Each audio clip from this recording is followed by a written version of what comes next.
ayyuu ishee durbummaa qabdu durbummaadhaan fuudheefiyyuu waan tokko hin gooneefi akkanatti hin bareechineefi.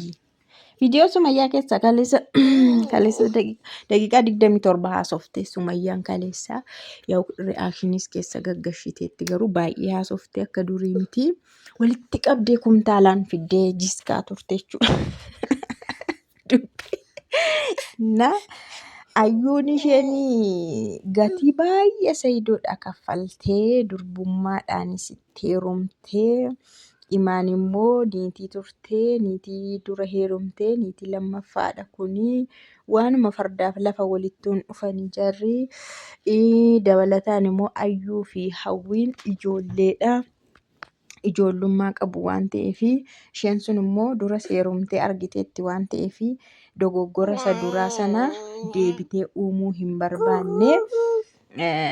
Garuu akkaataan dhufaatii ishees dogoggoradha jette. Na isumayyuu immoo dogoggora lama uumuu waan hin dandeenyeef isa duraarratti argiteetti waan ta'eef kan isheen fakkeessite. Amma fakkeessuu fi dhugaa jiraachuun adda addadha. Imaan baay'ee fakkeessite. Hawwiin immoo dhuguma jirtu kan isheen dubbatte. Isa amma jaalalaaf jedhanii gatii kaffaluu minaamin jedhamu dhiisaa isheen sobadha waan akkasii jaalalaaf wanti gatii nama kaffalchiisu duratti hin jiru amma jaalalaaf gatii kaffaluuni hafeera duriidha kan kaffalamu jette.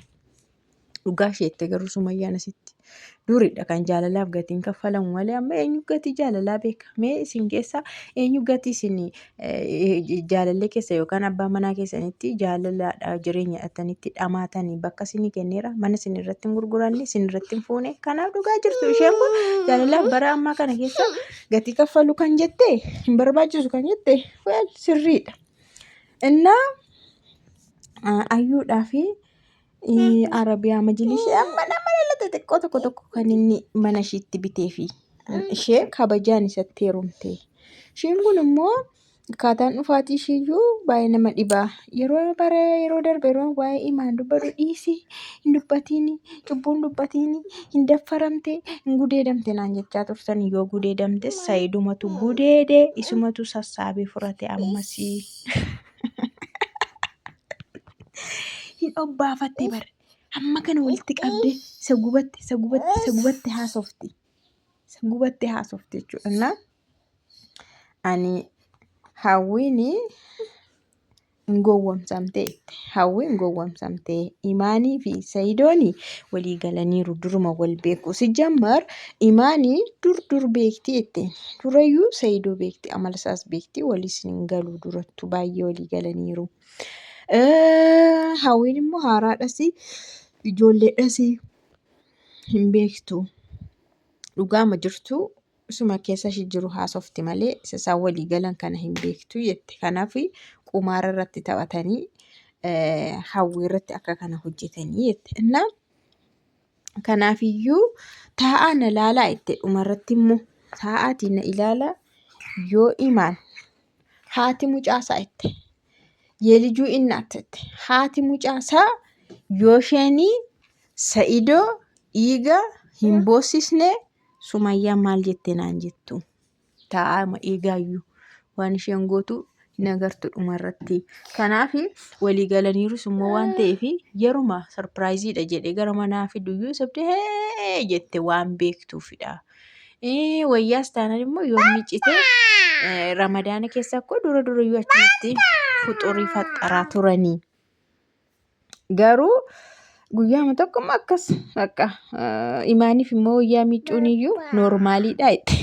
Maaliif rakkattuudha jechuudha baay'ee jechuudha.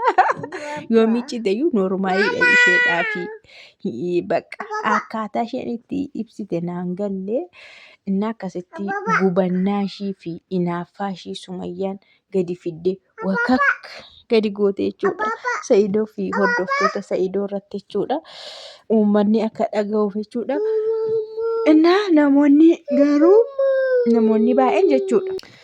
Innaa hordoftoonni ishii baay'een isaanii immoo innoo si tuffatee si dhiisee jira bakka maaliif as deebitee maqaa isaa dhooftee hamma kana si tuffatee otoo jirtu akka nama hin jirreetti si lakkaa'ee maaliif dhuftee maqaa isaanii haasoftee jireenya isaanii jiraachaa jiru. Ati maaliif jiru mataa kee hin jiraattu maaf isaan irraa dhuftee haasoftaa? Kana hundaa keessatti immoo ijoollee kee kan miidhellee sidha.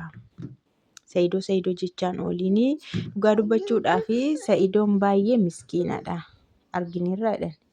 Saayidoon baay'ee miskiina gara laafaadha. Garaa laafa dubbii keessayyuun oolu nagareenyaas miti inni.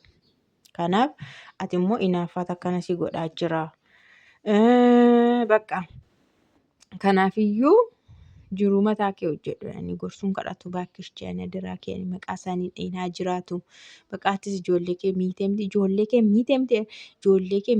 Ijoollee makee guddisi. Ijoollee kee baqa warra namoota sitti dhiyaatan hiriyoota kee faana viidiyoo hojjedhu. Waa'ee isaa maqaa isaa sin dheen akkuma inni maqaa kee dha'uu dhiisee waa'ee jiruu kee keessaa bahee jireenya mataa isaa qofa ooffachaa jiru. Atis kootu jireenya kee ooffadhu.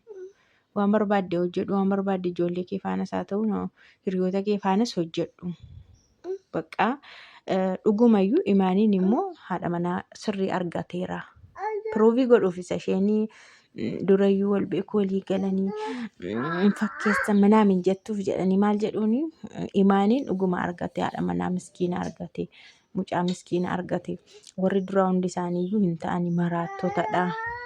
Imaan garuu Saayidoodha nama taatu Saayidoodhaaf jaartii kan taatu imaaniin argateeti jira. Bakka ati daarii kee qabadhuuti ijoollee kee guddifadhu. Waa'ee isaatti hin deebiin ammas dhiistee turte illee na waa'ee isaa dhiistu nutti tolee ture nunillee iyyuu.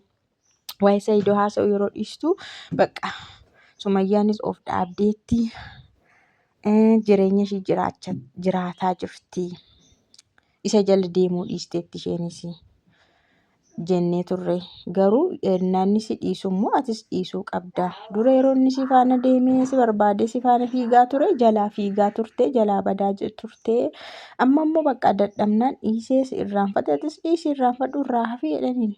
Irraa fedhanii baay'ee komantii hundumtu akkana gara Saayidoo haasa'u. Gara Saayidoo haasa'u dhugaa Saayidoo bakka sirriirra jira. Sirriirra jira Saayidoon jedhani.